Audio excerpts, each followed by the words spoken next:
Baik, kita akan mencoba lihat materinya. Nggak banyak sih dari sisi ayat, tapi saya akan sampaikan kepada teman-teman. Nanti saya berharap teman-teman bisa ini sendiri ya. Oke. Ya. Semoga kelihatan, saya cek dulu. Oke. Ya. Kelihatan ya? Nanti kalau enggak silahkan komen. Ini sudah ini saya zoom belum?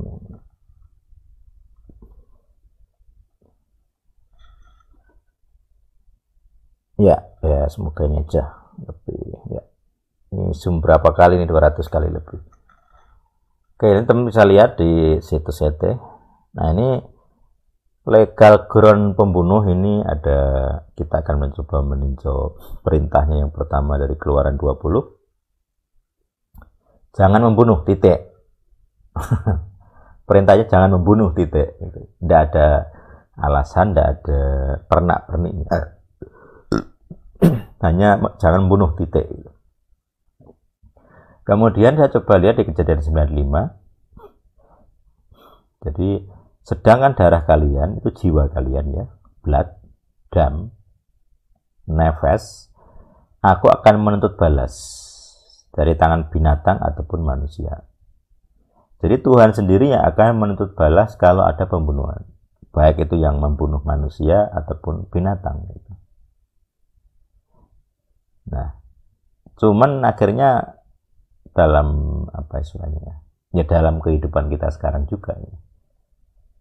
Kalau kita melihat hukum positif di negara kita misalnya, pembunuhan itu ada banyak versi ya. Ada pembunuhan yang berencana, ada yang kelalaian, ada yang tidak disengaja, itu tadi ya, bisa dianggap kelalaian. Kalau misalnya sopir nabrak orang, kelalaian itu. Kenapa kamu nggak ngecek remmu sehingga nabrak orang? Kelalaian. Atau karena dia ngantuk, kecelakaan tunggal, penumpangnya mati, itu juga kelalaian. Kalau dianggap dia lalai, ada dakwaannya. Nah, itu beda nanti dengan pembunuhan berencana, pembunuhan yang ada niatnya. Jadi bedanya kalau ada pembunuhan niat itu ada persiapan. Entah bawa pisau, entah bawa pentungan, entah sengaja nggak ngecek rem. Nah, jadi sengaja nggak ngecek rem itu bisa dianggap berencana gitu ya. Jadi kalau sampai si sopir itu didakwa dengan pembuktian kamu terbukti sengaja tidak ngecek rem, itu pasalnya bisa berbeda. Pasalnya pembunuhan berencana, bukan lagi kelalaian ya. Nah, masalahnya di sini di kitab Torah, di Keluaran dan Kejadian itu prinsipnya jangan membunuh. Jadi dia tidak ada toleransi alasan ya. Entah dia berencana ataupun kelalaian, itu nggak ada nggak ada alasannya. Pokoknya pembunuhan gitu. Saya pause dulu ya, ada bentar. Saya mau join.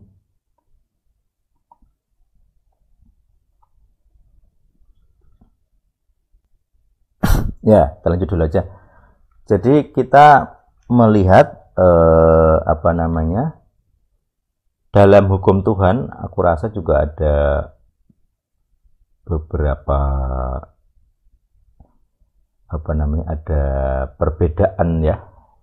Menurut saya ini ya, tapi nanti saya juga pernah punya sampel gitu. Jadi kalau di sini kan pokoknya prinsipnya jangan membunuh gitu ya. Nah, ini di bahasan kedua bisa masuk ya. Nah, ini saya membahas ini karena pernah saya melayani salah satu bukan anggota ya. Yang anggota Sadik juga, tapi ini orang tuanya, bukan dia sendiri. Orang tuanya Brimob. Nah, tahu sendiri kan Brimob itu kan pegang senjata dan seringkali diutus ke wilayah-wilayah konflik ya. Kebetulan itu di Papua. Kemudian waktu ini aku lupa dia sakit apa gitu. Pokoknya opnam, terus saya diminta mendoakan gitu, tapi ternyata mendoakannya bukan penyakitnya, tapi lebih ke konseling gitu. Dia merasa bersalah gitu. Sebagai apa? Ya karena dia bunuh orang waktu bertugas dulu ya. Dia udah pensiun waktu itu. Jadi waktu bertugas di Papua ya dia bunuh orang ya. Itu ketika di masa tuanya itu jadi penyesalan gitu. Makanya ini yang jadi perenungan bagi saya. Artinya ternyata post war syndrome atau PTSD ya, post traumatic syndrome dari perang gitu ya, itu nggak hanya di Amerika sana, di Amerika banyak sekali. Di kepolisian kita ternyata juga ada. Nah, padahal itu bukan perang yang skala besar ya. Kalau Brimob itu kan perang kecil ya, artinya musuhnya 1-2 gitu. Kalau perang di Amerika, mereka perang kolosal gitu ya, perang teluk, perang di luar negeri itu perang-perang yang mengerikan, termasuk perang dunia, perang Vietnam, mengerikan itu. Ya orang-orang yang trauma itu ya wajar gitu. Sulit sekali kok nggak trauma, misalnya lihat temanmu mati di sebelahmu, hancur tubuhnya dan macam-macam. Artinya kita sedang berada pada posisi-posisi yang seperti itu secara sosial, secara realitas sekarang. Jadi ada orang-orang yang bekerja, ini bisa tentara, bisa polisi. Nah, kemudian tadi saya ketemu salah satu aliran gereja yang menolak perang, menolak atau melarang ya anggotanya untuk jadi tentara atau jadi polisi, pokoknya di militer ya. Nah, ini nggak tahu, nanti kalau teman-teman punya data silakan cari sendiri. Tapi saya ketemunya di Mennonite ya. Mereka menolak menjadi tentara atau ikut berperang. Jadi mereka pasifis itu ya menyukai damai lah. Cuman akhirnya saya ketemu kata-kata yang kayak saya bold di atas ini ya. Ajaran kaum Mennonite menuntut kehidupan etis yang tinggi. Orang Mennonite menganggap perjanjian lama lebih rendah nilainya. Begitu saya ketemu kalimat ini, saya langsung wah.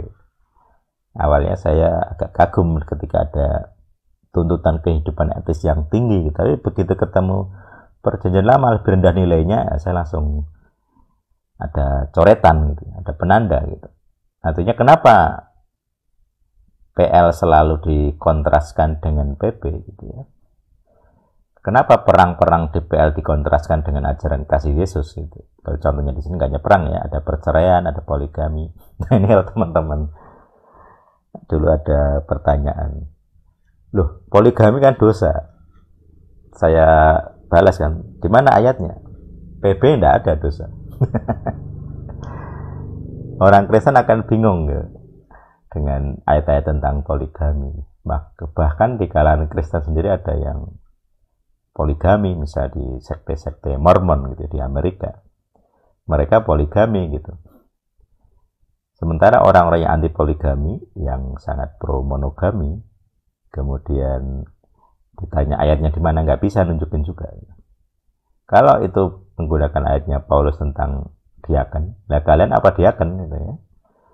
Jadi Paulus sangat spesifik, larangan poligami itu hanya untuk pemimpin jemaat. Kalau jemaat biasa nggak ada perintahnya, artinya berarti jemaatnya Paulus itu banyak yang poligami. Yang poligami tidak boleh jadi diaken, prinsipnya begitu. Tapi akhirnya semua jemaat diharuskan seperti diaken, itu bagus-bagus saja, nggak masalah bagi saya. Bahkan di kalangan Yahudi sendiri ikut ya. Yahudi di awal di era abad pertama tidak anti poligami, tapi begitu mereka tinggal di negara-negara Kristen, mereka pro poligami. Jadi larangan poligami di kalangan Yahudi itu hanya muncul 1000 tahun sesudah Masehi, ketika mereka dipaksa di lingkungan negara-negara Kristen yang pro monogami. Artinya mereka tidak bisa poligami gitu. Ya, ini yang kita perlu tinjau. Artinya prinsipnya begini. Kalau kamu ngomong ABC, pastikan kamu ngerti ayatnya. Kalau orang anti poligami sebagai dosa, tunjukkan ayatnya. Serahkan ayatnya. Jangan berani ngomong dosa tidak dosa tanpa ngerti ayat itu. Sama seperti kalau orang rebonding itu dosa. Cat rambut dosa. Ada ayatnya gitu. Makanya kita aware, hati-hati kalau ngomong. Jangan-jangan kamu melawan Tuhanmu sendiri. Kamu bilang cat rambut dosa, tapi kamu menyembah Isa Al-Masih. Dosamu menyembah Isa itu lebih tinggi nilainya dari cat rambut gitu. Makanya ini yang di Al-Sadiq saya tekankan. Kalau ngomong itu harus ngerti dasar. Jangan pakai perasaan gitu. Nah, jadi kalau berkaitan dengan bolehkah menjadi tentara atau pokoknya berkaitan dengan pembunuhan gitu. Secara umum saya lihat banyak doktrin Kristen nggak masalah ya, kecuali yang Mennonite ini ya. Nanti kalau ada yang lagi teman-teman bisa komentar. Jadi yang pembunuhan yang dipermasalahkan itu adalah pembunuhan yang tidak fair, tidak apa namanya, tidak berbasis keadilan. Nah, tapi ketika saya mencoba atau melihat ada brimob tadi yang merasa berdosa karena bunuh orang, bagi saya ya itu tugasnya. Kalau kita punya aparat terus kemudian misalnya ada kasus tawuran atau ya perang horizontal lah dari konflik-konflik, ya peluang untuk bunuh itu ya pasti ada, gitu. Sangat besar bahkan. Karena seringkali konflik itu kan orangnya juga bersenjata gitu ya, termasuk api bedil, pistol dan sebagainya. Jadi sangat tidak mungkin mereka tidak nembak juga gitu. Jadi yang termasuk di Amerika sendiri ya, ada beberapa nabi Amerika di eranya George Bush itu melarang perang. Amerika jangan ikut perang, membalas Osama gitu. Tetapi kan Amerika secara politik kan ya perang gitu ya, dengan beragam alasannya. Gitu. Makanya ini yang bagi saya sendiri coba merumuskan. Saya belum final di sini, tapi saya coba merumuskan gitu ya, bahwa keadilan atau pembunuhan yang berkeadilan itu seharusnya nggak ada dakwaan hukumnya. Ini dari sisi Tuhan ya, ini dari sisi Tuhan. Artinya setan, kalau Tuhan tidak ada dakwaan, itu pembunuhan yang legal, maka dari sisi setan pun tidak bisa mendakwa harusnya. Sama seperti kalau di negara kita ada jagal-jagal yang kalau ada kasus hukuman mati, karena kita kan ada hukuman mati ya, maka pasti ada aparat yang jadi pembunuhnya atau yang nembak. Setahu saya di kita nembak ya.